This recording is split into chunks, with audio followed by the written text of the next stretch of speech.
ఒక ఊరిలో రఘురాం కౌసల్య అనే దంపతులుండేవాళ్లు.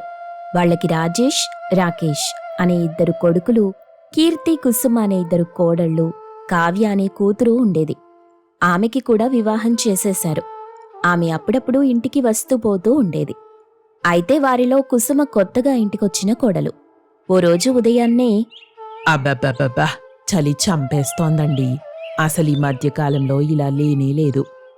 అవును కౌసల్య, నిజమే. ఇంత పొద్దున్నే లేవటం దేనికి? కాసేపు పడుకోవచ్చు కదా. లేవకపోతే పనులెలా అవుతాయి చెప్పండి. కోడళ్ళున్నారు కదే, తలో పని చేసుకుంటే అయిపోతుంది. ఎవరు వాళ్ళ? సరిపోయింది. ఇంటి ముందు ముగ్గు పెట్టడం కూడా రాదండి ఇద్దరికీ. పట్నంలో పెరిగారు కదా, అలవాటు చేసుకుంటారులే.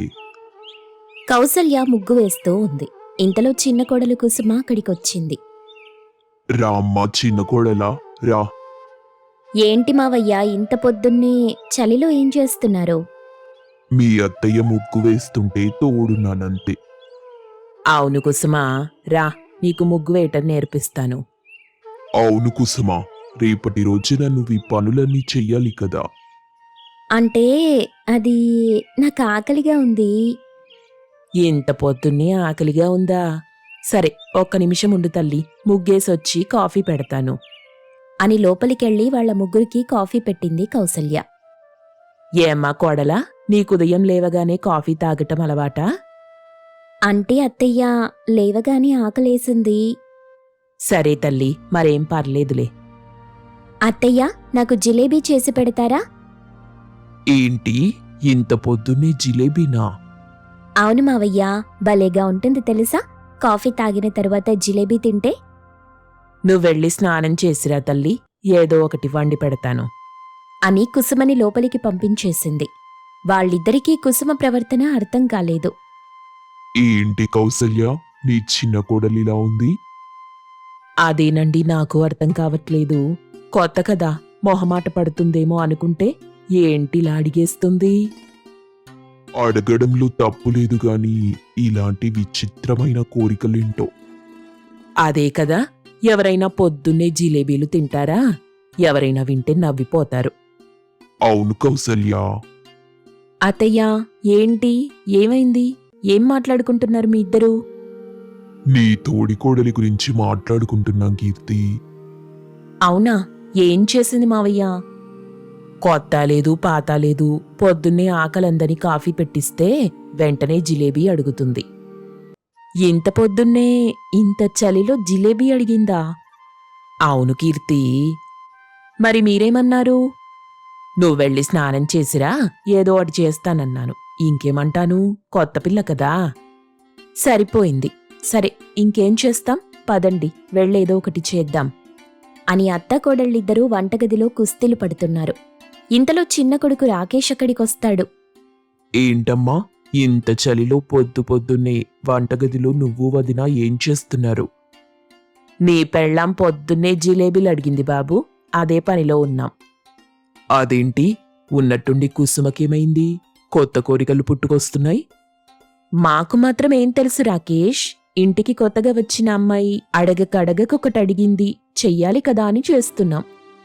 సరే, మీరిబ్బంది పడకండి వదినా, చెయ్యగలిగితేనే చెయ్యండి. అని మాట్లాడుతుండగా అక్కడికి కుసుమొచ్చింది. అత్తయ్య, నాకు ఆకలెక్కువైంది, జిలేబీలయ్యాయా? వాటితో పాటు కారంగా బజ్జీలు కూడా చెయ్యండి, భలేగా ఉంటాయి. ఏంటి తల్లి, అప్పుడే ఇంకో కోరిక పుట్టుకొచ్చిందా? సరిపోయింది, ఇవన్నీ ఎవరైనా సాయంకాలం చిరుతిండిగా తింటారు. నువ్వేంటో పొద్దున్నే మొదలెట్టేశావు. మా ఇంట్లో నేనిలాగే తినేదాన్నక్కా. సరే కోడలా, అడిగావు కదా, చేసి పెడతాన్లే. సరే అత్తయ్యా, నేను ఈలోపు 2 దోశలు వేసుకుని తింటాను.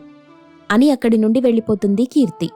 ఆమె వెళ్ళిపోయిన తరువాత, ఏంటమ్మా ఈ అమ్మాయి పొద్దున్నే ఇన్ని తినేస్తుంది?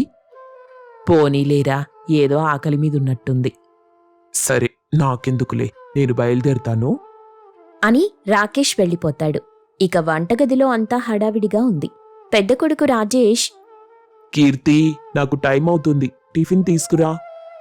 వచ్చేస్తున్నానండి, ఒక్క 10 నిమిషాలు. అని వేడిగా బజ్జీ జిలేబీ తీసుకుని అక్కడికొస్తుంది. ఇదేంటి? నేను టిఫిన్ అడిగాను, స్నాక్స్ కాదు. ఈరోజు ఇదే టిఫిన్. మీ మరదలిచ్చిన ఆర్డర్ ఇది. నేనివన్నీ తినలేను కీర్తి. ఒక్కొక్కరికి ఒక్కో వంట చేయలేం కదండి. ఏది చేస్తే దాంతోనే సర్దుకుపోవాలి. సరే, ఎవరడిగారో వాళ్ళకి ఇవి పెట్టండి, నేను వెళ్తున్నాను. అని చెప్పి రాజేష్ అక్కడి నుండి వెళ్ళిపోతాడు. దాంతో కీర్తి కౌసల్య కాస్త బాధపడతారు. ఏంటత్తా కోడళ్ళు, ఇద్దరు అలా దీనంగా మొహం పెట్టుకొని కూర్చున్నారు? మన పెద్దోడు ఏం తినకుండానే వెళ్ళిపోయాడండి. మరి చిన్న కోడలికి నచ్చినవి మాత్రమే చేశావు, వాడు అవి తినడు కదా. అందరికీ వేరువేరుగా చెయ్యాలంటే సమయం సరిపోదు కదా మావయ్య. అప్పుడు మీరే కుసుమకి నచ్చ చెప్పాలి. సరే మావయ్య. ఇంతలో కుసుమ అక్కడికొచ్చింది. అత్తయ్య, అక్క, అప్పుడే చేసేశారా? చూడ్డానికి భలేగా ఉన్నాయి. నువ్వు మొదటిసారి అడిగావు కదా అని చేశాం. అంతా బాగానే ఉంది, కానీ వీటిలో ఇంకా ఒకటి మిస్ అయింది. ఏంటది? అదే అక్క, చట్నీ. గ్రీన్ చట్నీ గాని రెడ్ చట్నీ గాని ఉంటే భలేగా ఉంటుంది తెలుసా? కుసుమ, పొద్దున్నే ఇవి చేయటమే ఎక్కువ. ఇప్పుడు నువ్వొచ్చి ఇలా చెప్పటం ఏం బాగోలేదు. అది కాదక్కా, ఏదో ఊరికే అలా చెప్పాను. సరే, తినేద్దామా? వేడివేడిగా ఉంటేనే బావుంటాయి అని గబగబా ప్లేట్లో పెట్టుకుని తినేస్తుంది. చూస్తుండగానే చేసినవన్నీ ఖాళీ అయిపోతుంటాయి. కుసుమ తినేసి వెళ్ళిపోతుంది. అదేంటత్తయ్యా, కనీసం మనల్ని తింటారా అని కూడా అడగలేదు. అదే కోడలా నాకు అర్థం కావట్లేదు. అమ్మో, ఈ అమ్మాయి ఏంటో అస్సలు అర్థం కావట్లేదత్తయ్యా. ఎంత తింటే మన ఇంట్లో నూనె, పిండి, పప్పు అన్నీ వారంలోపే అయిపోతాయి కీర్తి. అయిపోతాయి కాదత్తయ్యా, అవి భయపడిపోతాయి. అవునవును, నిజమే కీర్తి. ఇద్దరూ నిట్టూర్పుగా మాట్లాడుతుంటే కావ్య అక్కడికొచ్చింది. ఏంటమ్మా, నువ్వు వదిన ఏదో మాట్లాడుకుంటున్నారు? ఏమైంది? నీ చిన్న వదిన గురించేనమ్మా. ఏం చేసిందమ్మా? పొద్దున్నే జిలేబీలు, బజ్జీలు చేయించింది. చివరికి చేసినవన్నీ ఒక్కతే తినేసింది. వచ్చి వారమైనా కాలేదు, ఇంటిని షేక్ చేసేస్తుంది. అయ్యో, అంతేనా? కుసుమ నాకు కాలేజ్ టైం నుండి తెలుసమ్మా. తను వాళ్ళ ఇంట్లో కూడా ఇలాగే తింటుంది. ఇంతలో కుసుమ మళ్ళీ బయటకొస్తుంది, చేతిలో మఫ్లర్, తలకి టోపీ పెట్టుకొని. అత్తయ్య, నాకు మళ్ళీ ఆకలిగా ఉంది. ఏదైనా హాట్గా చేసివ్వరా? ఇప్పుడేం కావాలి? ఏదైనా సూప్ లేదా తినడానికి ఏదైనా వేడివేడిగా ఉంటే సరిపోతుందక్కా. కుసుమా, నీకు చేసి పెడుతూ ఉంటే ఇంక మేమెప్పుడు తింటాం చెప్పు? అరే అత్తయ్యా, మీరు కూడా తినండి. నేను ఒంటరిగానే తినాలనుకోలేదు, కానీ తినేలోపు అన్నీ అయిపోయాయి. అబ్బా కుసుమ, నువ్వు కాలేజ్లో ఎలా ఉన్నావో ఇప్పుడు అలాగే ఉన్నావు. ఇన్నేళ్లైనా నీ తిండి పిచ్చి తగ్గలేదసలు. ఏం చేద్దాం, అలా అలవాటైపోయింది. కొన్ని అలవాట్లు మార్చుకుంటే బావుంటుంది తల్లి. ఏం చేయాలత్తయ్యా, మీరేమో వంటలు ఇంకాస్త రుచిగా చేస్తున్నారు. నాకింకా తినాలనిపిస్తుంది. భలే మనిషి వదినా నువ్వు. కొత్త పాత లేకుండా మా అమ్మతో భలే మాట్లాడేస్తున్నావు. అలా ఇద్దరూ మాట్లాడుకుంటూ ఉన్నారు. కాని కీర్తి, కౌసల్య మాత్రం ఇంకెంత తింటుందో అనే టెన్షన్తో ఒకరినొకరు చూసుకుంటున్నారు. కుశాలపురం అనే గ్రామంలో కీర్తి మరియు కావేరి అనే ఇద్దరు స్నేహితులున్నారు. వాళ్ళిద్దరూ చాలా సరదాగా, సంతోషంగా ప్రతి విషయం మాట్లాడుకుంటూ, ప్రతి కష్టం చెప్పుకుంటూ కలిసిమెలిసి ఉండేవాళ్లు. కానీ కొద్ది రోజులకి కీర్తి వాళ్ల తండ్రికి ట్రాన్స్ఫర్ అవ్వటం వల్ల పట్నం వెళ్ళిపోవాల్సి వచ్చింది. అయితే కీర్తి పట్నంలో చదువుకుంటూ ఉండేదే గాని కావేరి మాత్రం పల్లెటూల్లోనే ఉండిపోయింది. ఎందుకంటే తన తండ్రి వ్యవసాయం పని చేస్తుండేవాడు. తను పెద్ద చదువుల కోసం పట్నానికి వెళ్ళక ఊళ్ళోనే ఉంటూ కుట్లు, అల్లికలు నేర్చుకుంది. ఒకరోజు కావేరి తండ్రి తన కూతురితో ఇలా అంటున్నాడు. అమ్మా, నువ్వెంతకాలమని ఇలా మమ్మల్ని చూసుకుంటూ ఉంటావు? నీకో మంచి సంబంధం చూశాను, పెళ్లి చేసేద్దాం అనుకుంటున్నాను. అబ్బాయి చాలా మంచోడు, పైగా మనూళ్ళోనే ఉంటాడు. నువ్వు కూడా మా కళ్ళెదురుగానే ఉంటావు. నువ్వు మాకు ఒక్కగానొక్క కూతురివి. నిన్ను వేరే ఊళ్ళోకి పంపించి ఎక్కడో బతుకుతుంటే మేమిక్కడ నిన్ను చూడకుండా ఉండలేంగా. అందుకే ఊళ్ళోనే సంబంధం చూశాను, నీకు పెళ్లి చేద్దామని నిర్ణయం తీసుకున్నాను. నీకు కూడా అబ్బాయి తెలిసినోడే. మీ అమ్మకు కూడా ఆ సంబంధం బాగా నచ్చింది. ఇంకో 15 రోజుల్లో పెళ్లి. తండ్రి తనకు ఆర్డర్ వేసినట్టు అనిపించింది. ఒక్క మాట కూడా మాట్లాడకుండా తండ్రి ఎలా చెప్తే అలాగే తలదించుకుని పెళ్లి చేసుకుంది కావేరి. అలా కొద్ది రోజులు గడిచాక కావేరికి ఒక అబ్బాయి పుట్టాడు. భర్తని పొలం పనులకి పంపించి తనింట్లో ఉంటూ ఊళ్ళో ఉన్న వాళ్ల బట్టలు కుడుతూ జీవనం సాగిస్తూ ఉండేది. అయితే అటు కీర్తి బాగా చదువుకుంది. చదువు తర్వాత ఒక మంచి ఉద్యోగం కూడా వచ్చి పని చేసుకుంటూ ఉంటుంది. ఒకరోజు కావేరి మరియు కీర్తి హఠాత్తుగా గుళ్ళో కలుసుకున్నారు. ఇద్దరూ ఒకే గుడికి రావడంతో ఒకరినొకరు చూడగానే చాలా సంతోషిస్తూ ఒకరి దగ్గరికొకరొచ్చి మాట్లాడుకోవడం మొదలెట్టారు. చాలా రోజులైంది నిన్ను చూసి. నేను సిటీకి వెళ్ళిపోయాక అసలు చూడడమే కుదరలేదు. కనీసం నువ్వు ఒక ఫోన్ కూడా వాడవు, సోషల్ మీడియాలో ఉండవు. నిన్నెలా కాంటాక్ట్ చేయాలని చాలాసార్లు అనుకునేదాన్ని. నా మనసులో ఎప్పుడూ నిన్ను తలుచుకుంటూనే ఉండేదాన్ని. నాకే సమస్య వచ్చినా చిన్నప్పుడు నీకే చెప్పుకునేదాన్ని. ఆ తోడు లేక ఎన్నిసార్లు ఇబ్బంది పడ్డానో నాకే తెలుసు. పోనీలే, ఇన్ని రోజుల తర్వాతైనా నువ్వు కలిసావు, నాకది చాలు. ఇంకా ఏంటి విషయాలు కావేరి? అసలు నువ్వు ఊరొదిలి వెళ్ళిపోయాక ఒక్కసారైనా వచ్చి కలుస్తావని ఎన్ని రోజులు ఎదురు చూశానో. నా పెళ్లికైనా పిలుద్దాం అనుకున్నా. నువ్వెక్కడుంటావో తెలీదు, అందుకే పిలవలేదు. అసలు నీతో మాట్లాడాలని చాలాసార్లు అనిపించింది. కాని నువ్వు ఎక్కడుంటావో తెలీదు, ఎలా కలవాలో తెలీదు. అలాగే ఉండిపోయాను. పోనీలే, ఈరోజన్నా నాకు నువ్వు కలిసావు. కనీసం ఒక్కరోజైనా మనసు విప్పి మాట్లాడుకునే రోజొస్తుందని అనుకోలేదు. అది కూడా ఈ భగవంతుని సన్నిధిలో. ఆ భగవంతుడు మనిద్దరినీ కలిపినట్టు అనిపిస్తుంది. అలా ఇద్దరూ మాట్లాడుకుంటున్నారు. ఏంటి కావేరి, నీకు పెళ్ళైపోయిందా? నిన్ను చూస్తుంటే అలా అనిపించట్లేదు. నా మనసుకి నిన్ను చిన్నప్పుడు చూసిన కావేరిలాగే కనిపిస్తున్నావు. అప్పుడే జీవితాల్లో ఎన్నో మార్పులైపోయినట్టున్నాయి. ఇంతకీ పిల్లలెంతమంది? బావగారేం చేస్తుంటారు? నీకు తెలిసిన విషయమే కదా. నువ్వు మీ ఇంటికి ఒక్కదానివే, నేను కూడా మా ఇంటికి ఒక్కదాన్నే. మా నాన్న నన్ను వేరే ఊరికి ఇవ్వలేదు. ఊళ్ళోనే సంబంధం చూసి పెళ్లి చేశారు. కనీసం చేసుకుంటావని కూడా అడగలేదు. చూశాను, మంచి సంబంధం, చేసుకో అన్నారు. మా నాన్నగారికి ఎదురు చెప్పే ధైర్యం లేదు.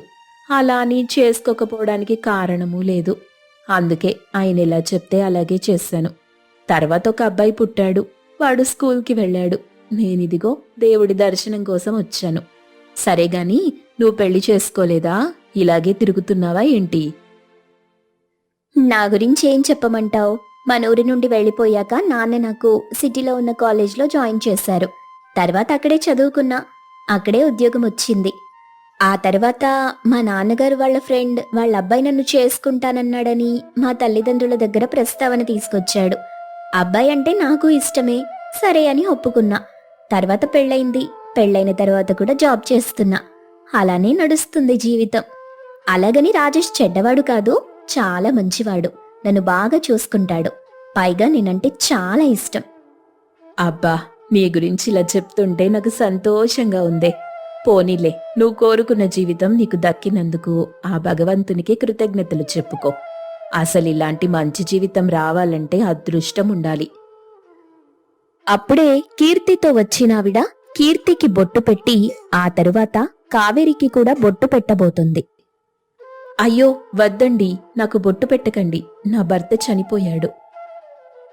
అక్కడున్న కీర్తి మరియు కీర్తి స్నేహితురాలు ఆశ్చర్యంగా ఒక్కసారి కావేరి వైపు చూస్తారు. వెంటనే కీర్తి, ఏంటి కావేరి, బావగారు చనిపోయారా? అసలు ఈ విషయాలేం చెప్పలేదు. అంతా బానే ఉందని ఇప్పటివరకు చెప్పావు. ఇంత పెద్ద విషయం నా దగ్గర ఎందుకు దాస్తున్నావు కావేరి? నీ కష్టం కూడా చెప్పుకోలేనంత పరాయిదన్నా నేను. అలా ఏం లేదు. నువ్వు చాలా రోజుల తర్వాత కలిసావు కదా, ఇప్పుడు అవన్నీ చెప్పి నిన్నెందుకు బాధ పెట్టడం అని, అంతే.